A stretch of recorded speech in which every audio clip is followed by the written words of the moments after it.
we had studied earlier that a reaction can be of different order. First, we'll be studying about a zero order reaction. What is a zero order reaction? The reaction is said to follow zero order if the rate of the reaction is independent of the initial concentration of the reactant. That is, in the case of a zero order reaction, rate doesn't depend upon the initial concentration of the reactant. For a zero order reaction, rate can be written as minus dr by dt, which is proportional to the concentration of the reactant raised to the power of 0. As I have told you that for a zero order reaction, the rate doesn't depend upon the initial concentration of the reactant. Therefore, the rate equation is given by rate is proportional to the concentration of the reactant raised to the power of 0. We'll look into some of the examples of a zero order reaction.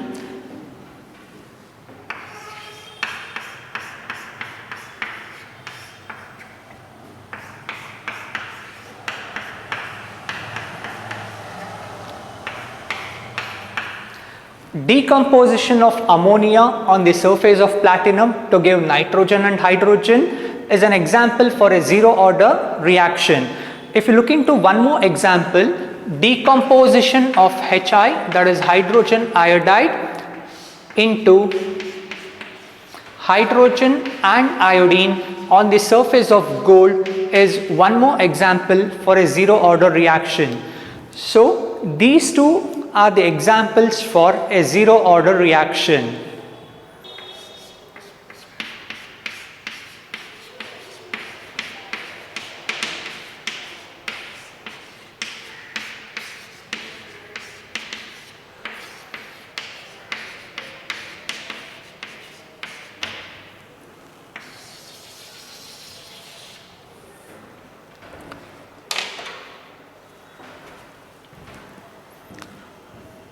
Now we will derive the expression for the rate constant of a zero order reaction.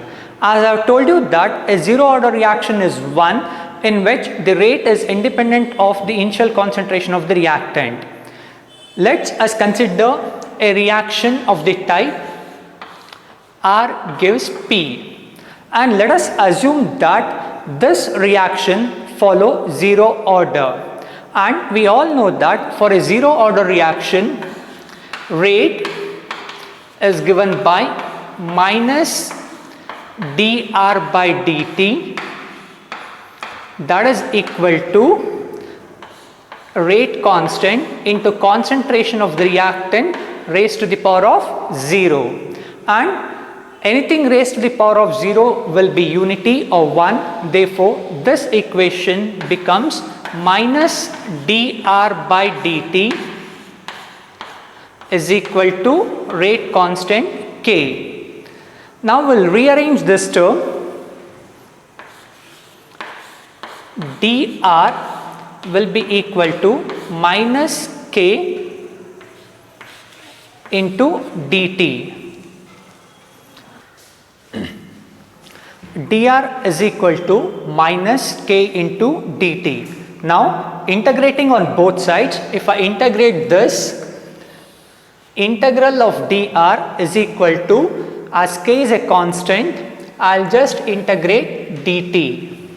Now integral of dr will be equal to r, this equal to minus K, integral of dt will be t plus I, where I is known as integration constant. Since it's an indefinite integral, you are supposed to add an integration constant, and I is the integration constant. And we'll consider this equation as equation number 1. Now you are supposed to find out the value of integration constant I. To find out the value of integration constant I, we will consider certain limitations. So what are the limitations? At time t is equal to 0, that is, the reaction has not yet started, the concentration of the reactant R can be considered as the initial concentration R naught. That is, at time t is equal to 0, the concentration of the reactant is taken as R naught, that is the initial concentration. And if I substitute these things in equation number 1, then I get R naught is equal to minus K t is 0 plus I. Now I get the value of I is equal to R naught. I'll take it as equation number 2. Now I'll substitute the value of I in equation 1. If I substitute 2 in 1 becomes R is equal to minus K into T plus R naught. We have arrived here. R is equal to minus K into T plus R naught. Now I'll rearrange these terms. KT will be equal to R naught minus R. Here I have taken KT to the left hand side and R to the right hand side. Therefore, I get a new expression KT is equal to R naught minus R, or K is equal to R naught minus R by T, and this is the expression for the rate constant of a zero order reaction, where K is the rate constant of a zero order reaction, R naught is the initial concentration, R is the concentration at any time t. This is the expression for the rate constant of a zero order reaction. Now let us consider the expression R is equal to minus KT plus R naught. This expression represents the equation of a straight line. Y is equal to minus mx plus c. This is the equation of a straight line. Y is equal to minus mx plus c. Now if I plot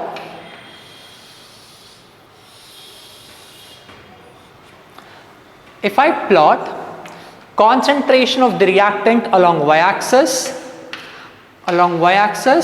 I take concentration of the reactant, and along x-axis time along x-axis. What will be the nature of the curve? I get a straight line with a negative slope. So the nature of the curve will be in this fashion, and if I extend the straight line to y-axis, it cuts the y-axis at some point, and that y-intercept gives initial concentration R naught. The y-intercept of this straight line gives R naught, that is initial concentration, and if I calculate the slope of this straight line, I get the rate constant K. So the slope of this straight line gives what? Gives the rate constant K. Graphically, by plotting concentration of the reactant along y-axis and time along x-axis, I get a straight line with a negative slope. The y-intercept of the straight line gives the initial concentration, and slope of this straight line gives the rate constant. First order reaction. A reaction is said to follow first order if the rate of that particular reaction is proportional to the first power of the concentration of the reactant. That is, in the case of a first order reaction, the rate of the reaction depends upon the concentration of any one of the reactants. There may be any number of reactants, but in the case of a first order reaction, the rate of a reaction depends upon the concentration of any one of the reactants. Mathematically, rate is proportional to the concentration of the reactant raised to the power of 1. First order reaction. A reaction is said to follow first order if the rate of the reaction is proportional to the first power of the concentration of the reactant. That is, in the case of a first order reaction, the rate of that particular reaction depends upon the concentration of any one of the reactant. There may be any number of reactants in that particular reaction, but in the case of a first order reaction, the rate depends upon any one concentration term. It can also be written as rate is proportional to the concentration of the reactant raised to the power of 1. That is, rate depends upon the concentration of any one of the reactant. Coming to some of the examples of first order reactions, hydrogenation of ethene to ethane. You have ethene here. When it undergoes hydrogenation, it gives ethane. It is an example of first order reaction. All natural and artificial radioactive decay will take place through first order kinetics. Here I have taken the example of radioactive decay of unstable radium to radon and helium. Now we will derive the expression for the rate constant of a first order reaction. We all know that a reaction is said to follow first order if the rate of a reaction is proportional to the concentration of the reactant raised to the power of 1. Now let us assume the reaction R gives P follow first order. If I write the expression for rate is equal to minus dr by dt, which is directly proportional to the concentration of the reactant raised to the power of 1.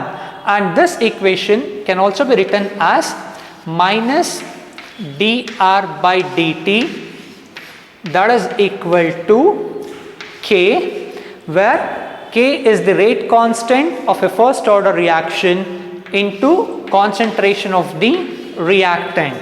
Now I'll rearrange these terms.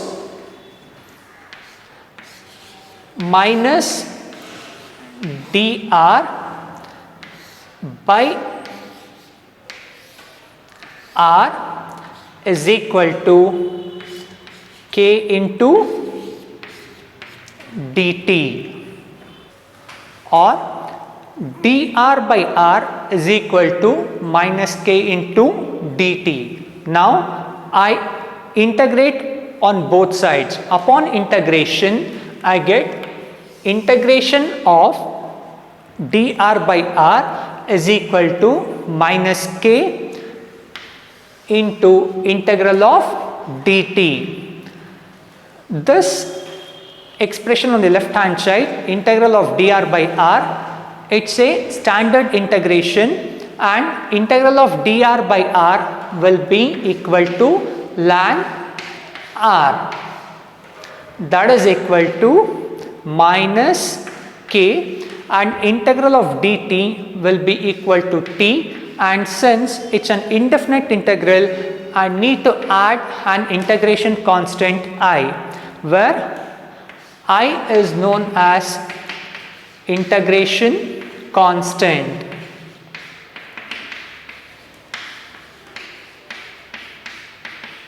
And I just take this expression as expression number 1. Now I need to find the value of integration constant I. To find the value of integration constant I need to consider certain limitations. So what are the conditions here?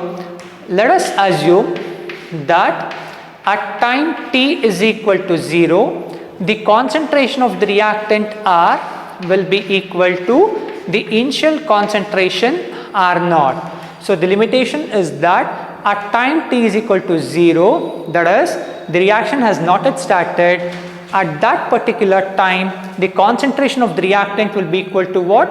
It will be equal to the initial concentration R0. Now I substitute these things in equation number 1. If I substitute these conditions in equation number 1, then ln R naught will be equal to minus k, t is taken as 0 plus I. Now I get the value of I will be equal to ln R naught. Now this is taken as equation number 2. Now I substitute the value of I in equation number 1. If I substitute the value of I in equation number 1, I get ln R is equal to minus kt plus ln R naught. Now I rearrange this expression. If I rearrange this, kt is equal to, I have taken minus kt to the left hand side, it becomes plus kt. I'll take ln R to the right hand side, it becomes minus ln R. kt is equal to ln R naught minus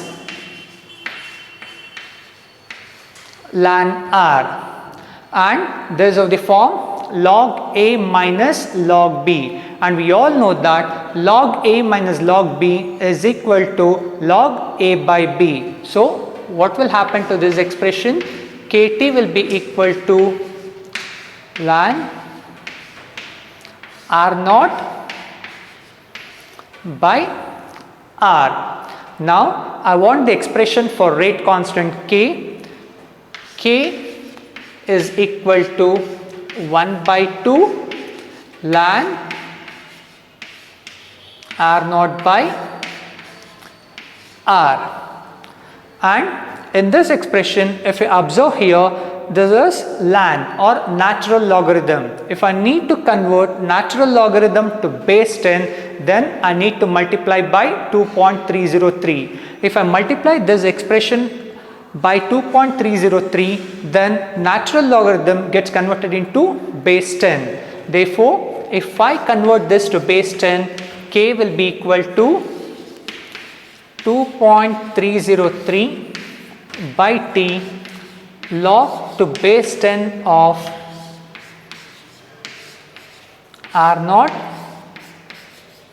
by R, and this is the expression for the rate constant of a first order reaction. That is, k is equal to 2.303 by t log to base 10 of R naught by R, where k is the rate constant for a first order reaction, R naught is the initial concentration, R is the concentration of the reactant at any time t.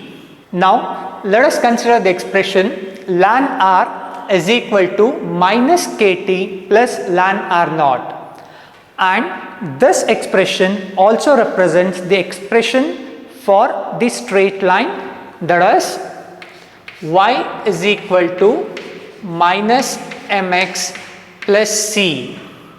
Now if I plot ln R along y axis, that is ln R is taken along y axis and time is taken along x axis. Time along x axis. What will be the nature of the curve? I get a straight line with a negative slope. That is,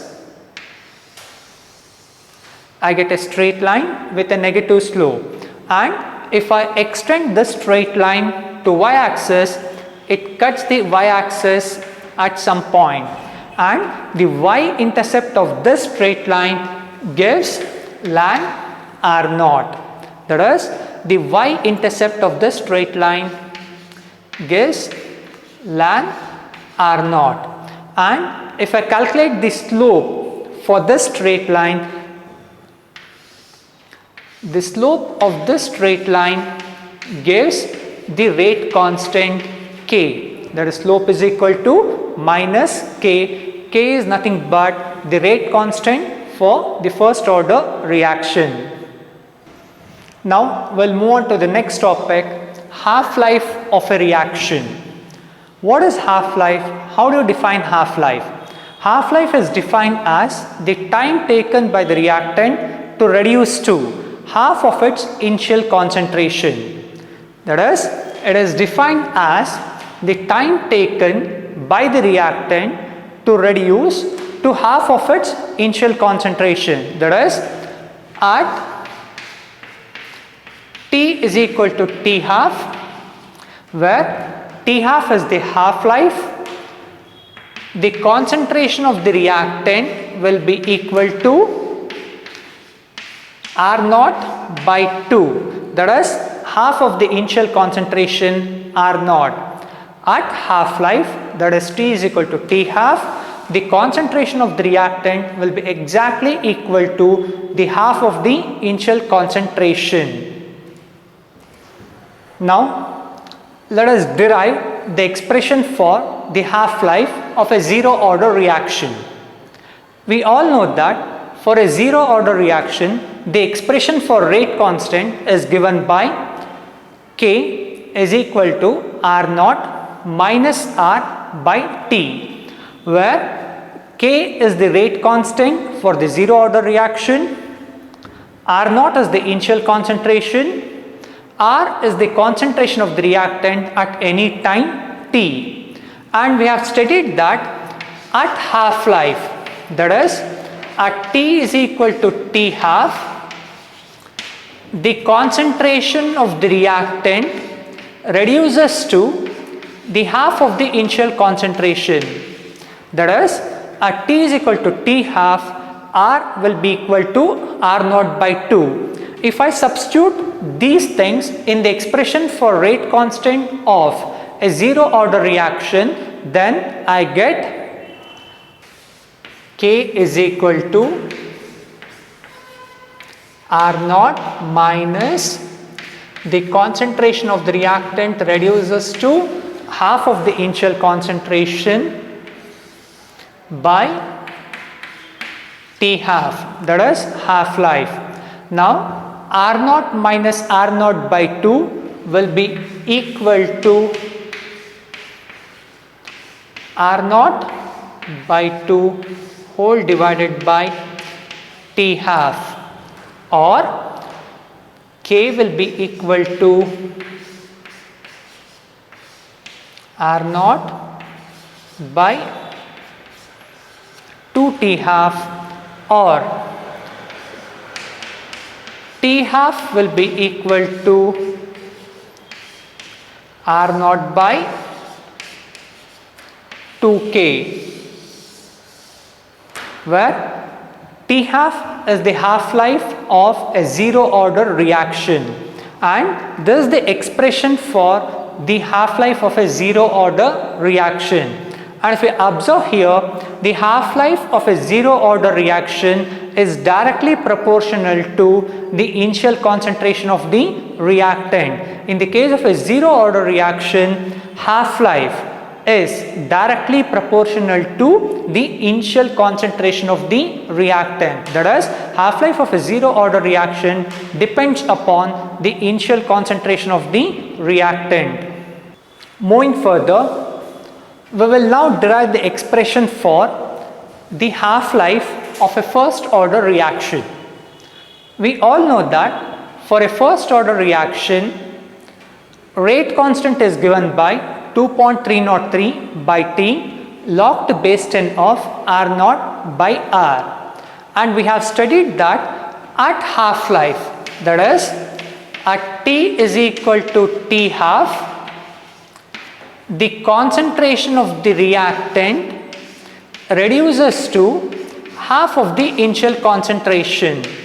That is, at T is equal to T half, at half-life, the concentration of the reactant will be equal to R naught by 2, that is half of the initial concentration.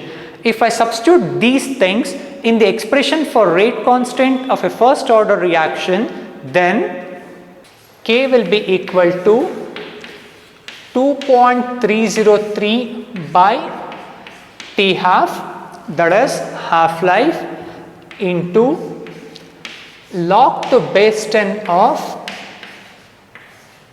R naught by 2, that is the concentration has reduced to half of the initial concentration. Now R naught get cancelled and 2 goes to the numerator, and this expression becomes K is equal to 2.303 by T half into log 2. We all know that the value of log 2 is 0.3010. Now if I multiply 2.303 with 0.3010, then I get K is equal to 0.693 divided by T half, or T half will be equal to 0.693 by K, and this is the expression for the half-life of a first order reaction, that is T half, that is half-life of first order reaction, is equal to 0.693 by K, where K is the rate constant of a first order reaction. If you look into this expression do not contain any initial concentration term R naught. Therefore, the expression for half-life of a first order reaction is independent of initial concentration of the reactant, and there is one of the most important questions that might be asked in the examination. Pseudo first order reaction. A reaction in which molecularity is greater than 1 and order is equal to 1 is called a pseudo first order reaction. Coming to the example of a pseudo first order reaction, acid hydrolysis of methyl acetate is an example for a pseudo first order reaction, that is